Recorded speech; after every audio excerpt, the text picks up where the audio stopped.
माहवारी के कितने दिन बाद हम बिस्तरी करें तो हमल ठहरने के चांसेस ज़्यादा से ज़्यादा होंगे? क्या माहवारी के फ़ौरन बाद अगर मिलें तो हमल जल्दी ठहरेगा, या माहवारी के 8वें दिन शोर से हम बिस्तरी करें तो जल्दी हमल ठहर जाएगा? हमें जल्दी हमल ठहराने का कोई आसान तरीका बता दें। बहुत ही ज़्यादा पूछा जाने वाला सवाल है व्यूअर्स की तरफ से। इस छोटी सी वीडियो में यही समझाने की कोशिश करूंगा। मेरा नाम है डॉक्टर ताहिर। आगे बढ़ने से पहले चैनल को सब्सक्राइब ज़रूर कर लीजिएगा। ये वीडियो आपके लिए इसलिए भी इम्पोर्टेंट होने वाली है कि जो शादीशुदा जोड़े औलाद जैसी नेमत से महरूम है और प्रेगनेंसी के लिए ट्राई कर रहे हैं, उनमें से कुछ केसेस ऐसे भी होते हैं जो अक्सर ख़वातीन हमसे पूछती हैं कि हमारे हस्बैंड कहीं बाहर काम करते हैं, वीकेंड पर आते हैं या महीने के बाद 2-3 दिन की छुट्टी आते हैं, तो उनके पास आपस में मिलने का और प्रेगनेंसी के लिए ट्राई करने का टाइम लिमिटेड होता है। तो ऐसी सूरत में अगर आपको पता है कि फ़ीमेल के अंदर साइकिल में वो कौन से दिन होते हैं जब आप मिलाप करें तो हमल जल्दी ठहर जाएगा, तो आप अपनी छुट्टी उन दिनों के मुताबिक प्लान कर सकते हैं जल्दी हमल कंसीव करने के लिए। तो अब आ जाते हैं आपके इस सवाल की तरफ कि क्या माहवारी ख़त्म होने के फ़ौरन बाद अगर मिलें तो हमल ठहरने के चांसेस ज़्यादा से ज़्यादा होंगे? फ़ीमेल के अंदर जब मेंसेस शुरू होते हैं तो अमूमन 5 दिन तक रहते हैं, 5 दिन के बाद ख़त्म हो जाते हैं, या मैक्सिमम किसी को 7 दिन के बाद मेंसेस ख़त्म हो जाते हैं। तो जिस दिन आपके मेंसेस ख़त्म हुए, आपने नहा लिया, उसके फ़ौरन बाद आप हस्बैंड वाइफ आपस में मिलते हैं, तो क्या जल्दी हमल ठहर जाएगा? ऐसा बिल्कुल भी नहीं है। इन दिनों में हमल ठहरने के चांसेस बिल्कुल कम होते हैं, ना होने के बराबर होते हैं, क्योंकि हस्बैंड का स्पर्म तो आ जाता है, लेकिन प्रेग्नेंट होने के लिए फ़ीमेल के एग की ज़रूरत भी होती है, और एग आपके अंदर अभी बना ही नहीं। कब बनेगा ये भी आगे चलकर इसी वीडियो में आपको बताता हूँ। आपने माहवारी ख़त्म होने के फ़ौरन बाद आपने मिलना है तो बेशक मिलें, लेकिन हमल नहीं होगा, क्योंकि मेल के स्पर्म की ज़्यादा से ज़्यादा लाइफ मैक्सिमम फ़ीमेल बॉडी के अंदर 5 दिन तक होती है, और आजकल की जैसी डाइट है, हमारा लाइफस्टाइल है, तो स्पर्म 5 दिन तक ज़िंदा नहीं रहता और 5 दिन के बाद इस काबिल नहीं होता कि वो प्रेगनेंसी ठहरा सके। यानी कि अगर आप सिर्फ उसी दिन मिलते हैं और अपने ओवुलेशन डे का वेट करते हैं तो 5 दिन बाद आपको ओवुलेशन होनी है। उस वक्त तक ही पहले वाला स्पर्म काम नहीं आ सकता।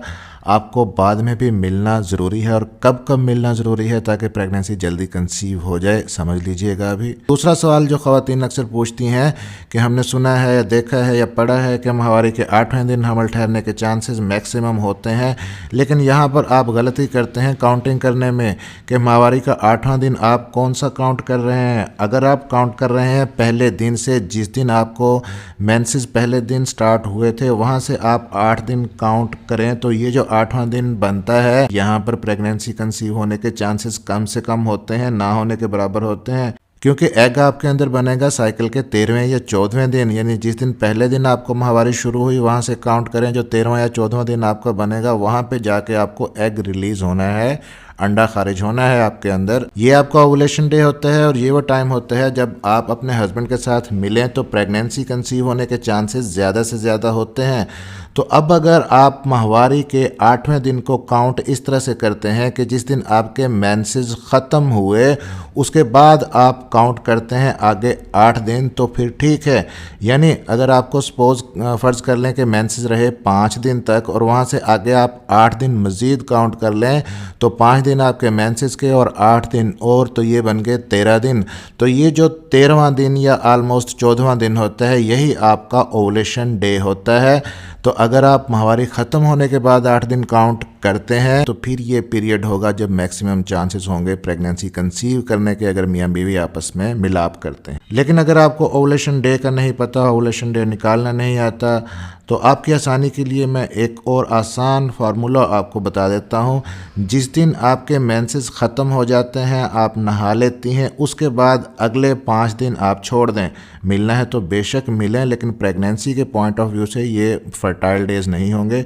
तो नहाने के बाद आपने 5 दिन छोड़ देने हैं, और उसके बाद जो अगले 10 दिन होंगे उसमें एक दिन छोड़कर एक दिन अपने हस्बैंड के साथ इंटरकोर्स करें, तो हमल ठहरने के चांसेस मैक्सिमम होंगे। और फिर ये भी ख्याल रखें कि जब आपके साइकिल का 21वां या 22वां दिन शुरू हो जाएगा, तब आपने आपस में मिलना छोड़ देना है, ताकि जो प्रेगनेंसी कंसीव हुई है वो सक्सेसफुली यूट्रस के अंदर इम्प्लांट हो सके। प्रेगनेंसी से मुतल्लिक मज़ीद इन्फॉर्मेटिव टिप्स के लिए चैनल को सब्सक्राइब ज़रूर कर लीजिएगा और बेल नोटिफिकेशन ऑन कर लीजिएगा, ताकि डॉक्टर हेल्पिंग हेल्थ की नई आने वाली वीडियो आप तक पहुंच सके। मिलते हैं अगली किसी वीडियो में, तब तक के लिए अपना ख्याल रखिएगा।